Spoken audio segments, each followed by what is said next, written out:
grandmother.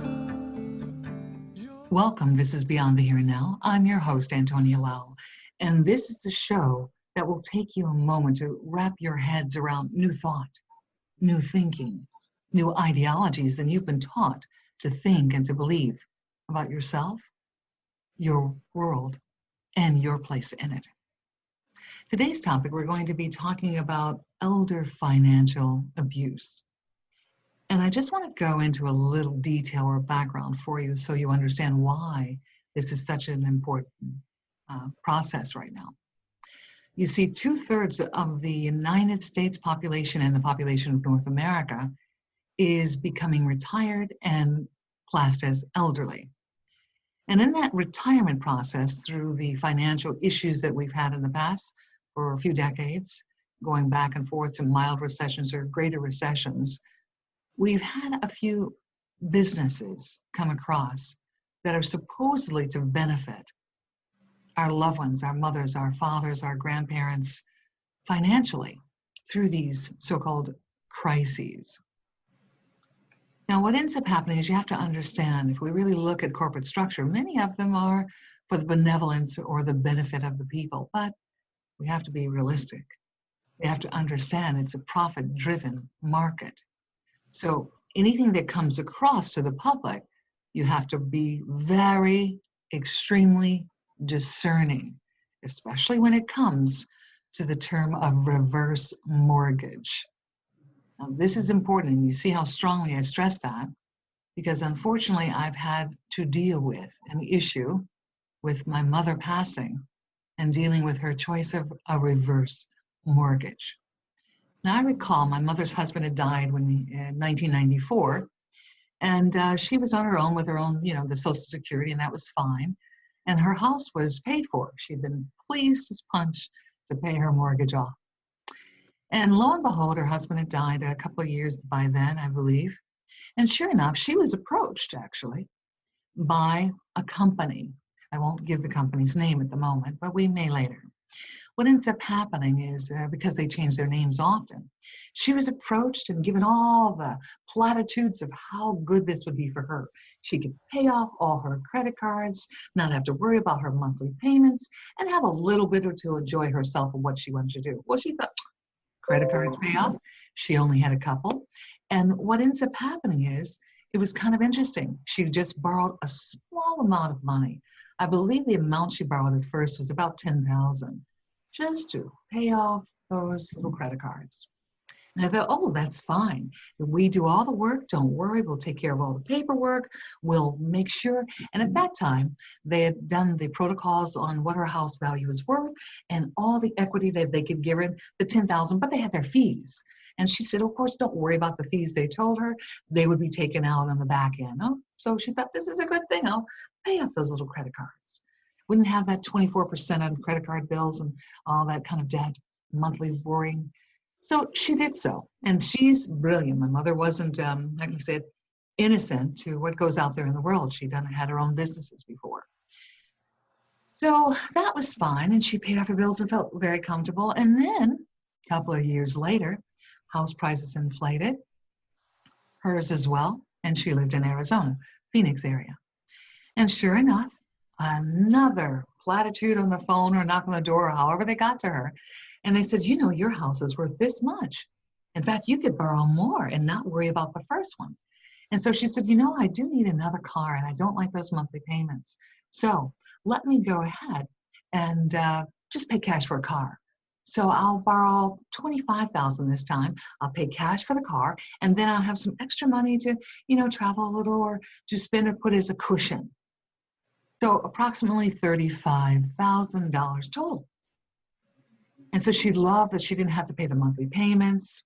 And this was somewhere in the early 2000s, I believe, just before, actually, probably around 2006 or so. Same company that she'd done the first reverse mortgage with. But as we all know, 2008, we had the financial meltdown after the housing bubble had gone up. So her house that was listed at a value of $220,000 at the time they presented her with this brilliant opportunity to borrow again, was now worth less than $40,000. So it had been what they call underwater, and it didn't really recover. So my mother passed away in 2015. Now, I was aware of the reverse mortgage, and I had been proactive since her father had died. I made sure she had set aside all the plans that she wanted, her pieces of paperwork, and everything in a separate folder. She would give me copies. So at the moment I got a call, that I would be able to take that vital file and be ready to finish exactly the protocol she required from her. I asked her to do a written will, living will. I did it. She did all those things, notarized and everything, gave me copies. I even asked her to write individual letters that were sealed to siblings so I could make sure that everybody knew what her choices and protocol were. I personally believe a person has lived a vital life. They need to have their choices for their living will handled totally.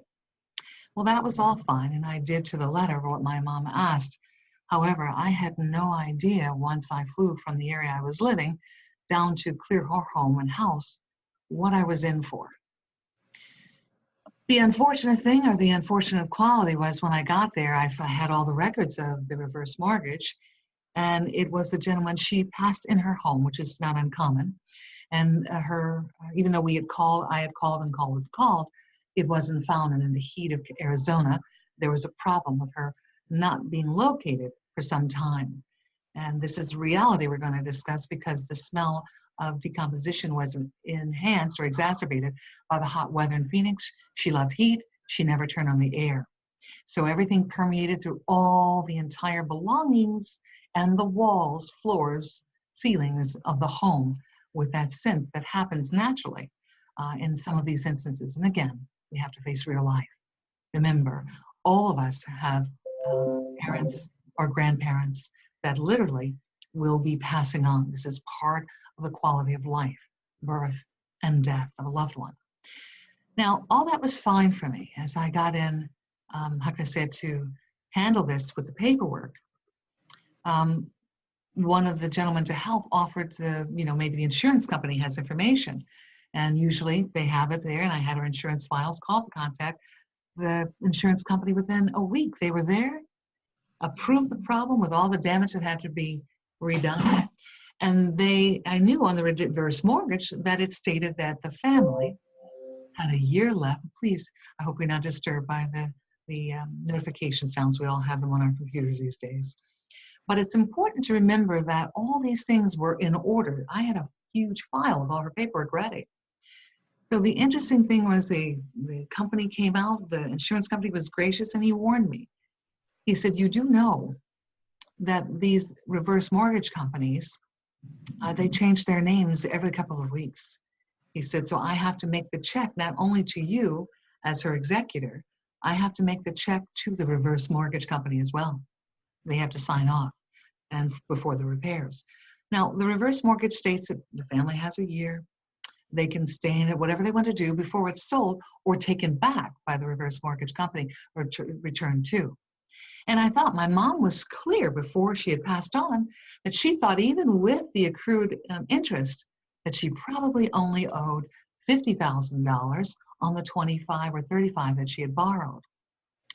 And I thought, okay, that's fine. That leaves some, I knew the house value. There left some, and she had specifically stated in her will how she wanted the remainder to be divided between her children. And all that was all clear. However, I kept calling the reverse mortgage company, which was very hard to reach. It was a different time zone, so I'd have to get up at 5 in the morning to call them and contact them by 6 or earlier, 5 actually, to get to talk to them the first thing in the morning, their time. And they kept, I asked, well, what's the balance owing? What's the balance owing? They kept putting me off. They did this for several weeks, never giving me an answer. I said, I need the balance owing. I need the balance owing. Meanwhile, I put the house property for sale, as she had said, list the house for sale. Did all that. Had a buyer come through the first week, had put down a nice down payment, put it into escrow. Still couldn't get a call from the reverse mortgage company. I thought it was strange. I thought, this is strange. This is a business. How come we don't know? Meanwhile, I'm trying to prepare home, house, funeral, all these stresses that go on naturally, her home, house, funeral. And I'm in another state that I don't even live in. So I have to have accommodations, the whole shop. Now, I finally realized that they give me the check and I sign off the check and send it to the reverse mortgage company as I'm told. They called me back and they told me to send it to express to them. I paid for the express costs. They called me back and said, I'm sorry, well, you have to sign off. So we're sending it back to you. We've already sent it. You have to sign your name first, then we sign.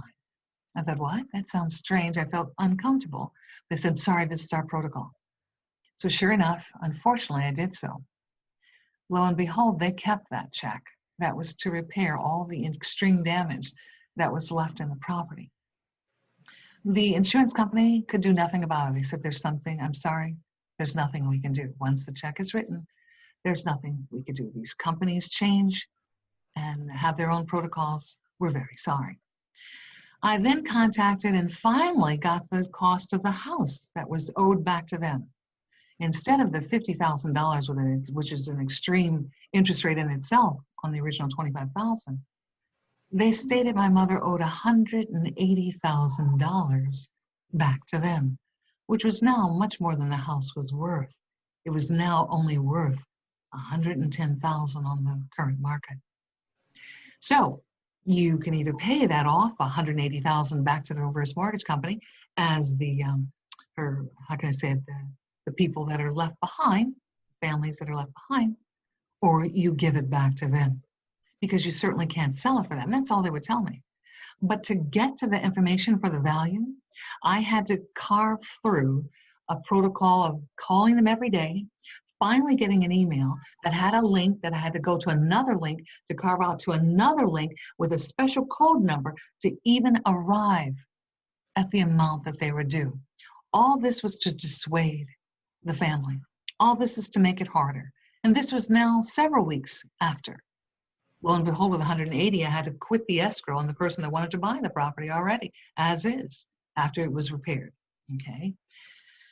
But it's important to understand that they kept doing manipulations and manipulations and manipulations. I stayed several months, 4 months to be exact, only I thought would be a 1-month process.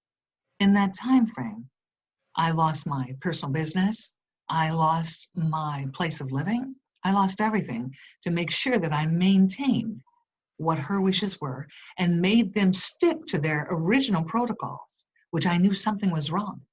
I asked to literally be guided to where that would be, and lo and behold, happened to go to the computer and all of a sudden was guided after had searching on all kinds of reverse mortgage areas with no avail to no avail, the name of someone very special, an advocate for the elderly regarding reverse mortgages by the name of Sandy Jolley. So it is my pleasure today to give you the introduction to Sandy Jolley. How are you? And thank you for being with us today.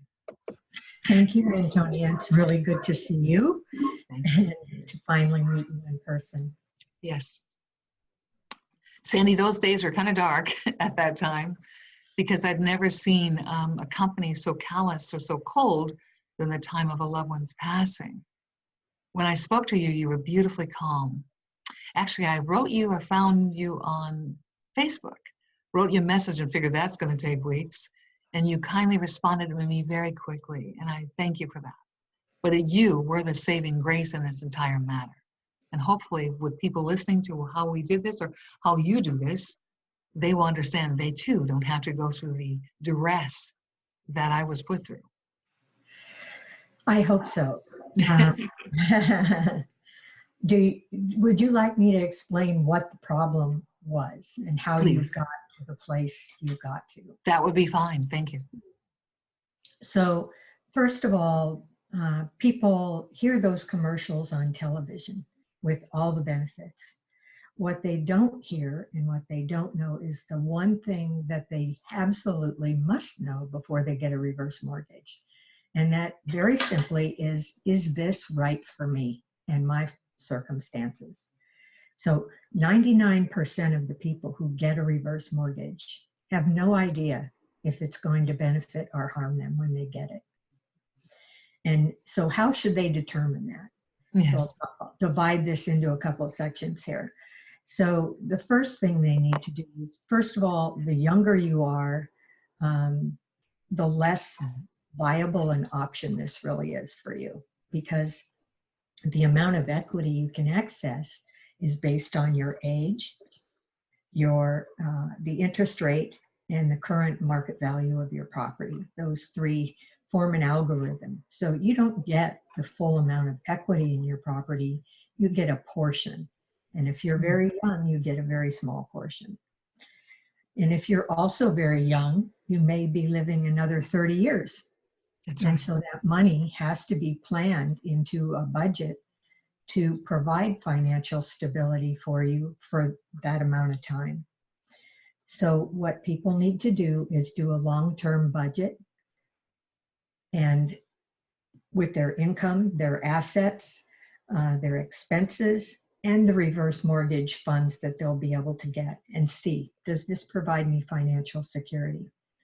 And in most cases, even if a reverse mortgage is right for them, they understand the consequences and they have determined that, look, these are acceptable to us. But without knowing that, I can practically guarantee there is going to be a problem down the road. And the other thing about a reverse mortgage that is completely forgotten in this, not in the commercials where they say your heirs can purchase the property, they can pay off the loan, Yes. they can give it back to the bank. The borrower's wishes are a major part of why they get a reverse mortgage. And in your case, you tried to carry out those wishes to your own financial and emotional detriment. Yes. But you wanted your mom's wishes to be heard, Yes. to be lived. Correct. And the reverse mortgage industry just loves to say that the reverse mortgage is for the borrower, not for anybody else. But the borrower's wishes are for everybody else, and that's their legacy. Correct. So how can the borrower's wishes be carried out when they pass away, once a reverse mortgage is obtained? What you don't know, and what fortunately you had set up, was you had the will and already were appointed executor and knew exactly where everything can go. Yes. But most people don't realize that they must have a trust. A trust provides legal authority to represent the estate automatically. So even though the trust may be in the borrower's name, the successor trustee named is the one who will have legal authority to carry out your last wishes. That's crucial. In Yes. most cases, the lenders will not even talk to you if you don't have legal authority or the right to act on behalf of the borrower. The other problem with this is once the borrower has passed and they learn that they need legal authority, it's almost impossible to obtain, both time-wise and costly. Costs a Correct. lot of money to probate. In California, you can pay 10% of the property value to probate, and nobody who has a reverse mortgage or whose relatives have a reverse mortgage can afford that. That's right. Especially with the cost of the funeral expenses and all other things that come after. My mother had even covered her expenses or paid for it beforehand, but all Right. the expenses that come after, the family is not able to many times to absorb. Absolutely. So that planning is a part of your long-term planning before you get a reverse mortgage. You really have to carry it out until the person leaves this plane, and what is left and how they want their estate handled. So You I'll just suggested add a sort of an, that's it. go ahead.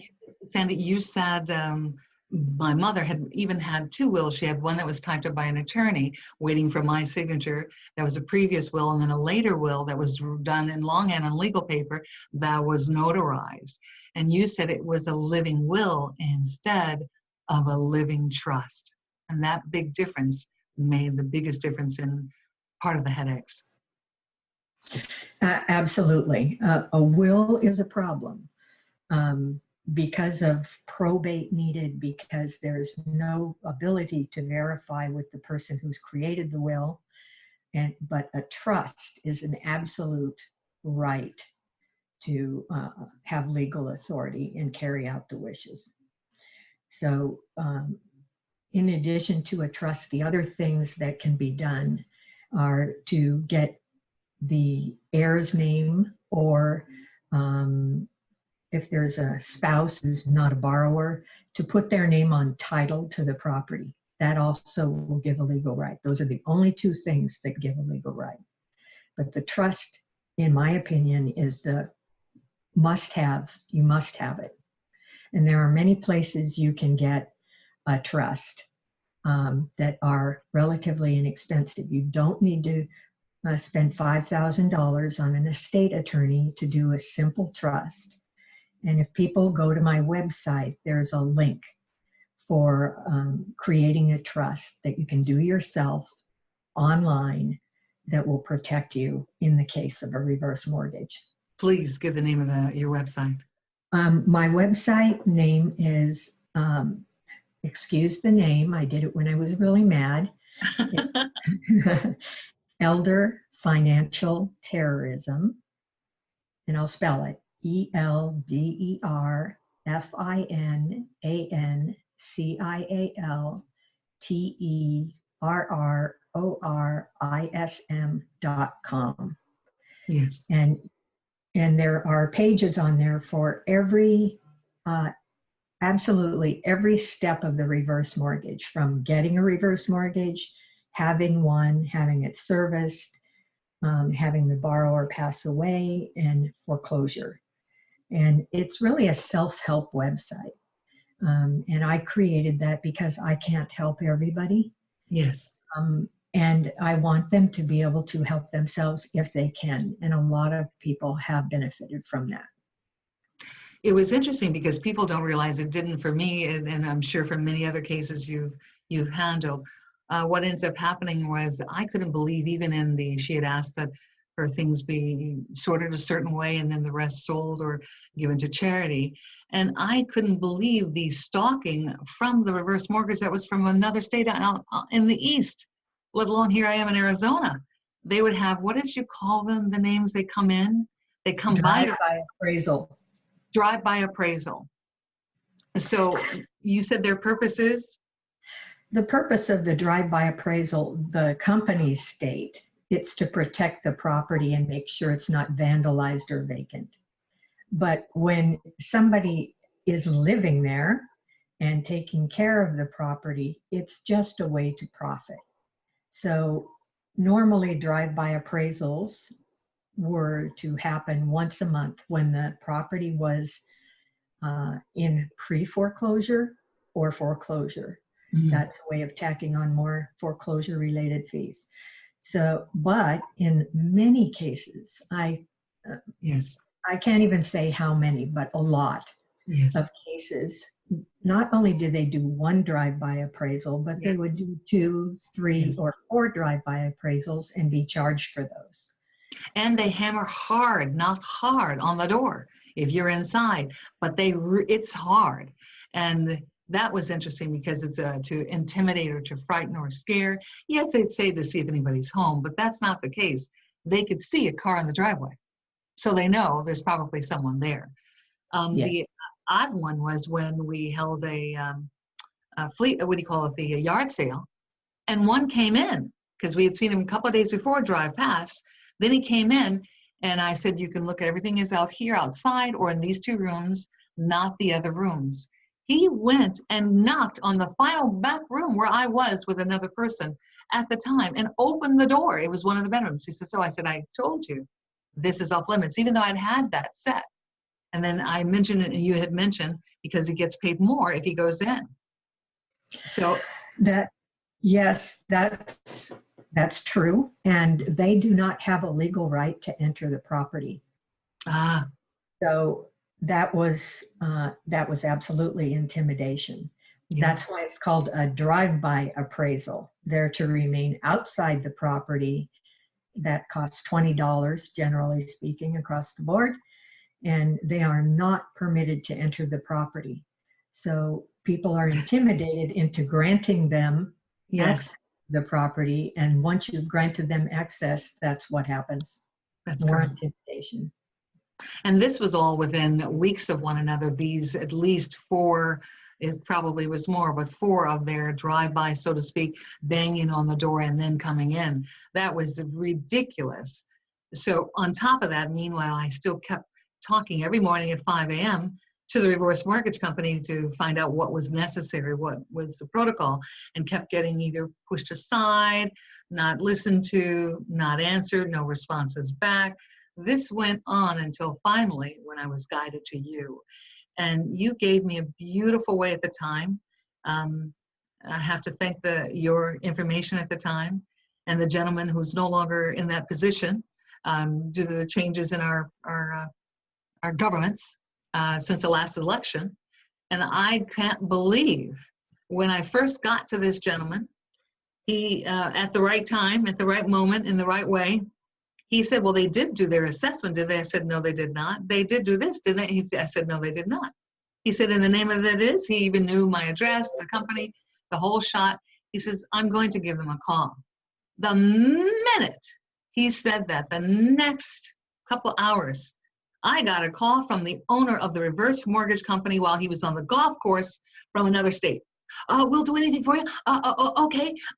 We'll send that check right back in parts. They only send it in parts. We'll make sure. He was falling all over himself. And I thought, oh, because you're now in trouble. But Sandy, it was only after you giving me or shown me the right way to handle it and what to do to get out of the big mess that they didn't care. They had taken the check. They didn't care whether it was fixed or not. They didn't care whether it was sold on the market or not. They wanted the property because they profit greatly by having the property itself and not just the repayment for it. So, oh my goodness, it was intense. The heat in Arizona, everybody knows that there were several days 118, and I'm not quite used to that. 100 on average days, but it was intense because you have to finalize all the results, and the parents, many of them come from the mentality of the depression, so they're kind of pack rats. Well, this wasn't a kind of pack rat, it was an extreme pack rat situation. So I found, envelopes all the way back to the 30s that were from utility companies that were fresh and clean because they say them, they're all neat and piled, but tons, piled everywhere in every crevice and every corner. She basically had a path she could walk through the home. And so ultimately, when it was completed to her standard to bring it to a beautiful home like she had before her husband had passed for another family, after working through all this 4 months, Sandy, I was able to, with your help, to make sure that original buyer got the property, he didn't want any other, and that his family could take the keys and see a beautifully pristine property, new carpet, new, like I said, paint. It looked like a beautiful home for another family. And that's what her wish was. So ultimately, without your help, that would not have happened. They would have taken they would have kept the insurance monies. They would have kept, and I would have had no way to sell the property. It would have been abandoned. They could have easily taken their right to ownership. And so I had started to study through several cases online and try to research a little more. And I found that many other families, not just this one, were going through that. My mother passed, I believe, at 86 years old. But the whole point is, we all have this as part of life. And I addressed it because they are made to feel so comfortable, our loved ones, about signing their names on this reverse mortgage and having that money that they feel they've earned in their own property. But they don't realize the unscrupulous companies by the hundreds. It was interesting, Sandy, because the real appraiser finally came through to appraise the value of the property, finally, after I think it was 2-3 months. And he said, I work in an office, we have some 30 to 40 appraisers.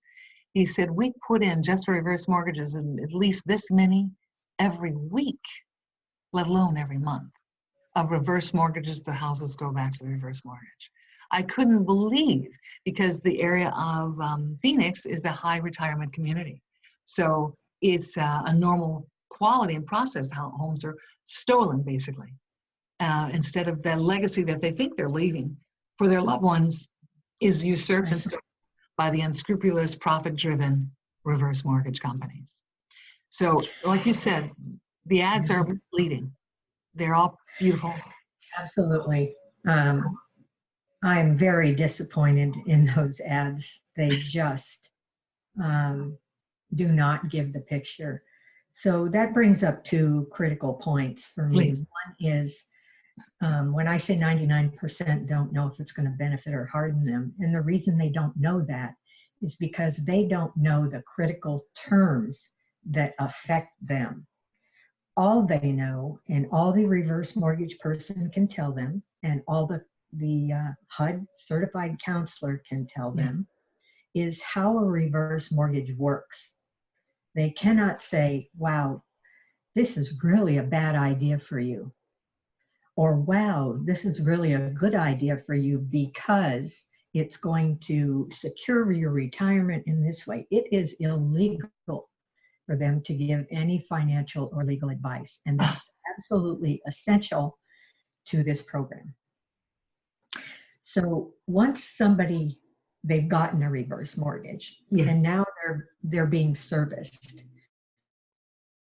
And servicing every time, almost every time, happens by a completely different company than the nice person who sold it to you with all these promises. Very servicing good. Rights are sold to a servicing company. So now it's taken it from you being a person who lives at a property, a legacy property, to now it's a loan number and a property address and a profit base. And that's what you are to them. So what you as the consumer no longer know is now you're playing by a different set of rules. Yes. Federal regulations they have a different set of regulations than you do as the consumer. And so the consumer doesn't exercise because they're not being told that.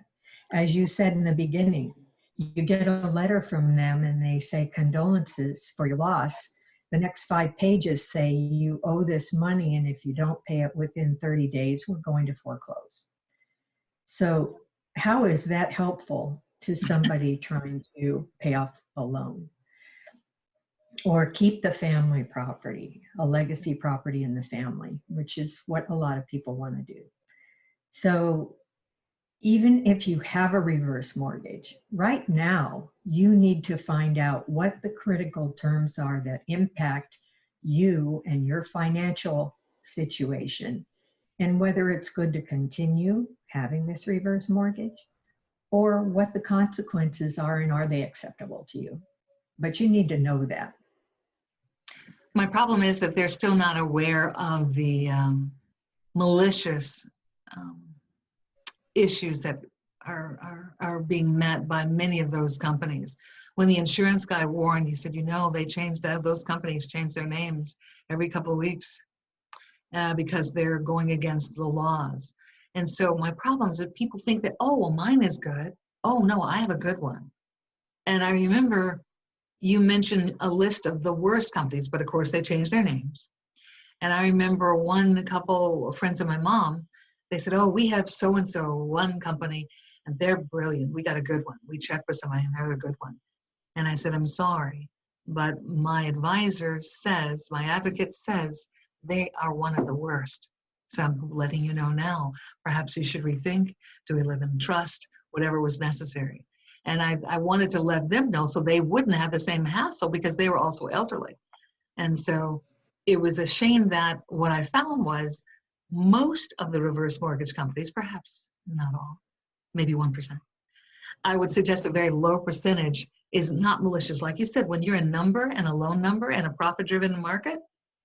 And I remember even talking over the 4-month period, I asked the people that the department or supervisors that I would be dealing with, I said, do you have no humanity?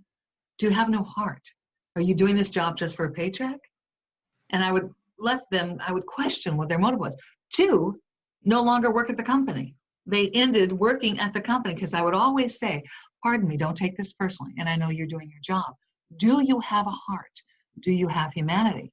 Under the same circumstances, would you want this to happen to your mother, your father, your family? And I would always make them focus that way. But I was shocked by the end of that term, one supervisor completely gone out of the company and another one gone that I had been dealing with for that particular division. And I thought, thank you. They went on to a better source of work. Since they're every day ripping off, like the true appraiser said, all these homes. And that's just one little area of Phoenix, let alone the entire North American continent. So they spread up to Canada. And we had people in their 40s and 50s wanting to get an equity loan, reverse mortgage, not an equity loan, a reverse mortgage. And I'm trying to warn, saying, no, you don't. Yeah. So the shiny people they get to represent them on the commercials, the, the Olympic, winners and, respected actors, it's a job for them. So they have to understand it's just to promote. It's not the reality of the situation once you're in. That's right. It's not. Even though there have been some changes to the program Yes. over the last few years, it's interesting to me that these changes are promoted as protections for the consumer, because they're not.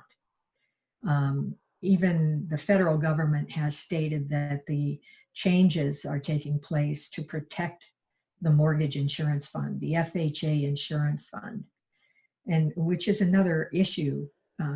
Well, it's certainly an issue for the government. It's $15.5 billion in the red because of foreclosures and bad business practices.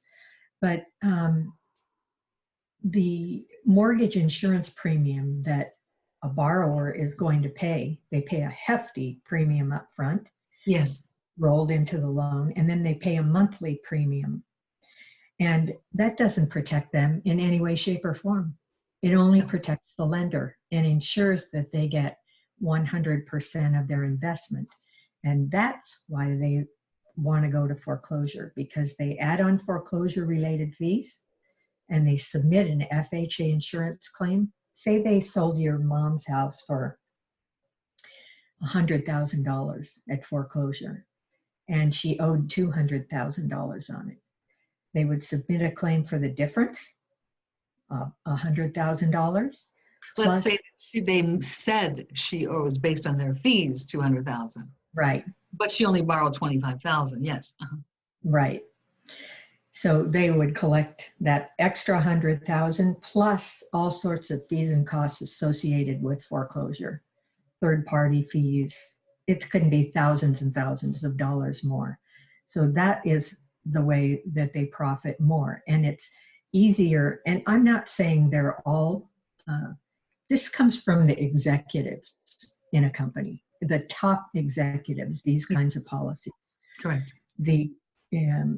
It's not the customer service person who's in incorrect training or no training. Correct. And it's not, managing vice presidents or things like that. This is the top echelon people. These people have a choice.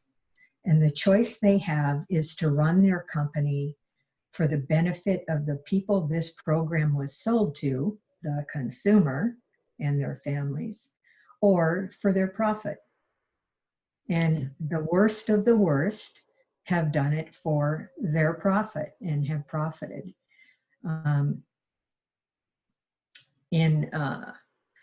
In October, I hope you'll call me back, because I can make an announcement then that will show exactly what happens with a reverse mortgage from beginning to end, not just with the borrower, but who's getting the money. There you go. Because it was interesting, because if you borrow $25,000 anywhere else, you would never have fees to pay off of $180,000, $200,000. And so that's what people have to realize. Again, the shiny dance and the commercial and the sales pitch, they must look behind. It's a wolf with sheep's clothing on for me. And so at that time, they're how can I say, they're in their later years. They've lived a hard life or a lot of life at this point, either way. But if they have a beautiful home that they want for their legacy or to pass on, or to pass on to another family even, and for their family members to benefit, this is not the way to go. And so I love the idea that you put in for the living trust and get more information, not just from the company itself, but from perhaps your website again, please, for them. Your website. I have another website too, All right. and they can get to this. So I'll give the second one now. It's Caarma, Sure. CAARMA.org. That's my nonprofit. Love that one. Caarma stands for Consumer Advocates Against Reverse Mortgage Abuse. Perfect. And the mission of that site is to change the program so it's safe for consumers. So, and we're having some success. So if they go to caarma.org and go to the homepage and click on Elder Financial, that will take them to the self-help website as well. Perfect. And that was again CAARMA.org. So they That's remember right. 2 A's. Okay. Interesting. I love the fact that you took it upon yourself, Sandy, to offer as benefit and the service of humankind your knowledge that you'd gleaned for their benefit. It's not, it would be different if it was only for yourself. You would benefit from it. No. What we're trying to do with the broadcast today is to allow others to rethink or recheck, especially with their parents, if the parents have done this, to help them through this process. Because I can tell you, there's no time to grieve, even if you were, because of all the bureaucracy that I ended up having to deal with, the courts, the attorneys, the all kinds of things that I had no clue when I thought I would just clear and sell. And I had been a realtor in California long ago, and I had assumed this would be a piece of easy cake, especially for the buyer walking up through the door. So it was an amazing thing to see how much it was stalled. Nothing could be completed for 3.5 months until we finally were bullied by the head of government to the CEO of the company to give back that check that they'd stolen from the insurance, that the insurance company had said paid out. So all this, I want people to understand, you shouldn't have to deal with all this. It's unfortunate, but you said the correct thing is they have to understand.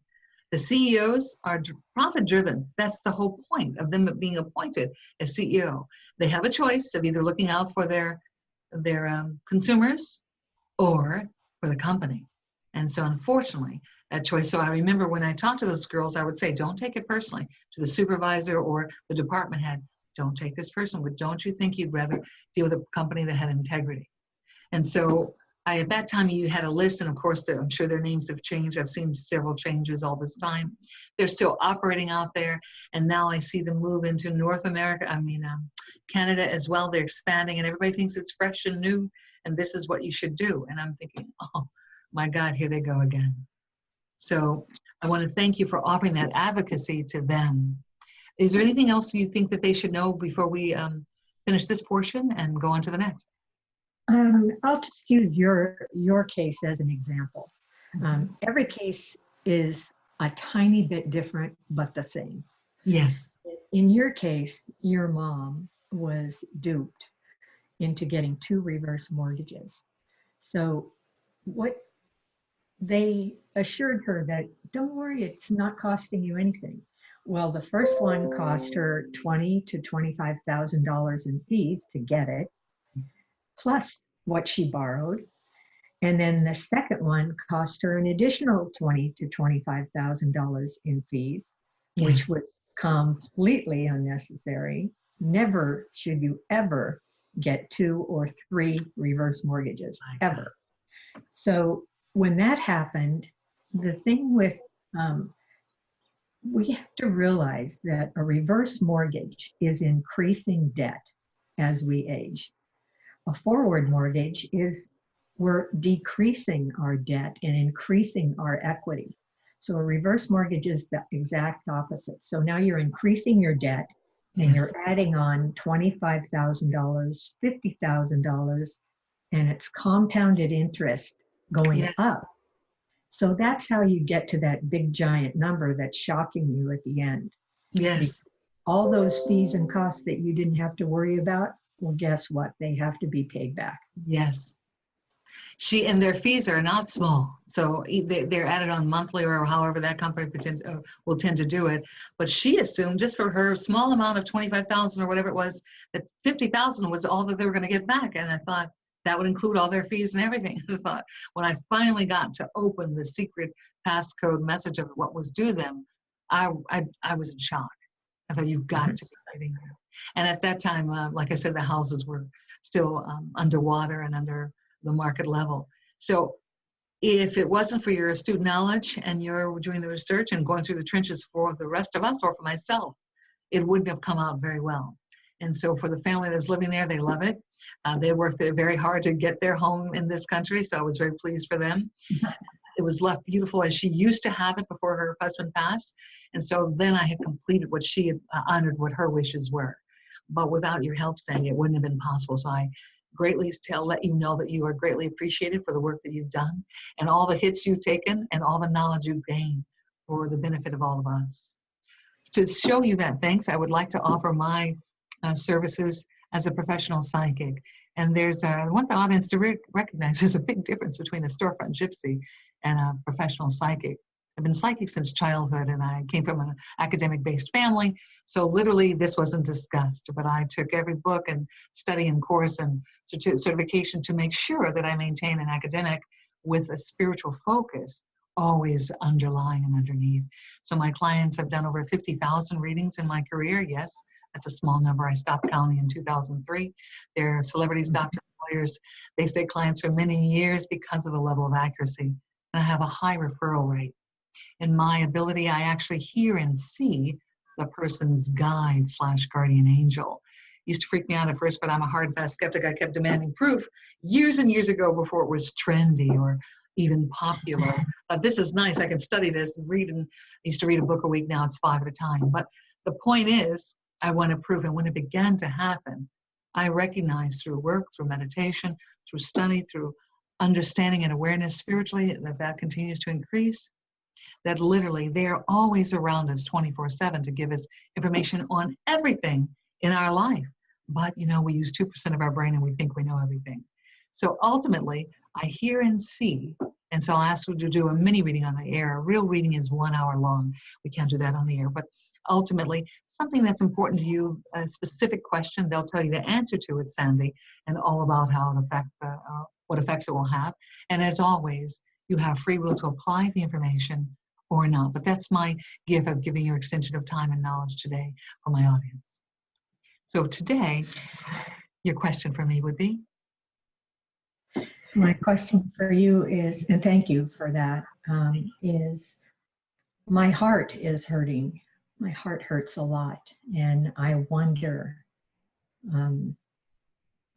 and I pray when and if, how soon are we going to be able to return to a country of compassion and love? Oh, beautiful. Okay. I would like you to put a time frame on that, please, whether you want it between now and the end of life for you, or between now and the next 5 years, 10 years, 2 years, 30, decade. What time frame would you like? I'm in a hurry. I'm going to say years. Okay. Okay, now I want you to focus on your mind about, and let's stay this time frame though, so I know you're in a hurry. Life happens while we're making plans, as we know. But what they tell us is literally, don't tell God how to answer our prayers. So divine timing, I always trust in divine timing. So ultimately, let's focus on what you would like to see, a time frame between now and the next decade. What would you like? Between now and the next 20 years, 30 years, 5, 10, what would you like to see? The end of the century, what would you like? I would really like the transformation to begin now. Okay. And grow over however long it takes to return this country to one of where people's hearts aren't hurting like mine. I'm not the only one. Yes. And where we can have love and compassion for one another. Yes.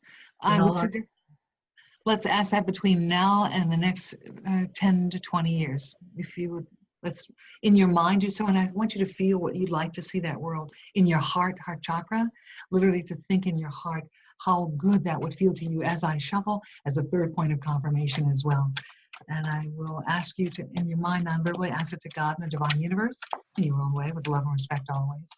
Will we see this divine change between now and the next 5 to 10 years? And please say stop shuffling whenever your heart says stop, please. Stop. 1 second, please. Alrighty, so ultimately, I'm going to lay them out as a third point of reference or confirmation. I think it's a brilliant question because, again, you are rare because 70% of the world population, unfortunately, has been programmed to think about themselves. And what happens is you are those rare folks. The rest, how can I say, the 20% above that still think, and not exactly above, but differently, about the benefit of the whole, which is why we're supposed to be going through this. And on the pathway you headed, I'm shocked. Between now and the next 5 to 10 years, they said already in process. They said tearing down the old to make way for the new. Those are exact words I just heard. Goosebumps as I'm talking about it. Someone taught me that those are truth bumps. It's called friction in scientific language. But what ends up happening is, not only is it, yes, it's so amazing because you're asking the divine universe to please rain on these people, to see, to be more aware, to care. And weren't we taught by the masters, and that's in any religion, to think of one another, take care for thy neighbor as thyself, to love one another, to have tolerance. And those we have forgotten. We glorify the religion instead of the terms that they were discussing. That's been the problem. And so it shows me here on the pathway headed, on the pathway you're headed, you're trying to ask the world that they balance mind and body and soul. And you're hoping that more others don't have to lose their homes, their way, their direction before this heart can heal, they said. You said something very interesting, the heart hurt. And on the human plane, as a metaphysical spiritual teacher also for over 40 years, we know that humans are undeveloped in their heart chakra area. And that's the area we have to learn. We're supposed to learn to think with the heart and to feel with the mind, just the opposite of the way we're taught. And so ultimately it shows on the pathway headed, there are two gentlemen that will be guiding people forward coming up in that 5 to 10 year period. They said, but watch to be discerning about who it is. Some will perceive that this one isn't, and it is. So let your heart be the determiner. Someone that is loving and caring, and his assistant by him that is also hardworking, a little bit younger. There's also a female herald that you'll hear or talk about or talk to between in the last 3 weeks or the next 3 months, I hear them say, that will give you offset or information about this, so all will continue to be divinely guided. Remember, it's those of us that are aware.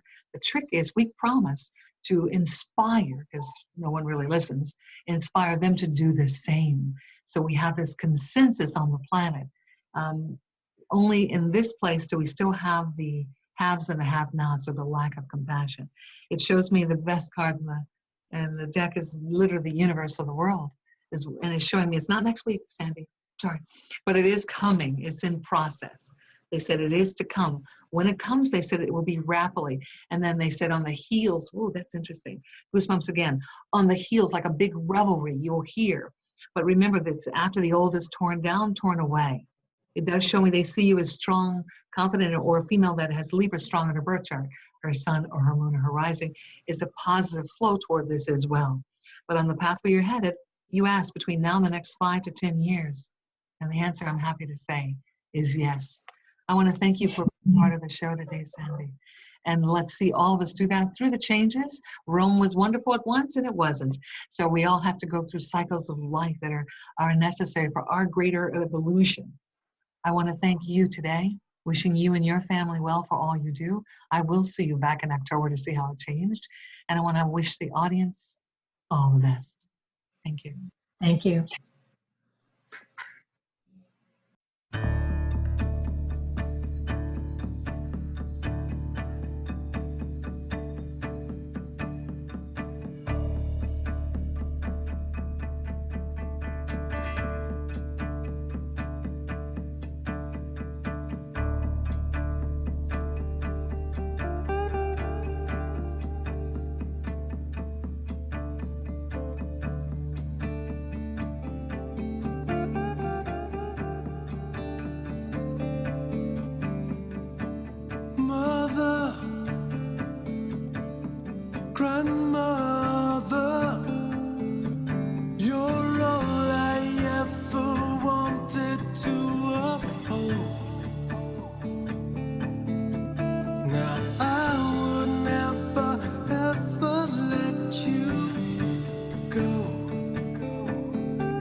'cause I'm open.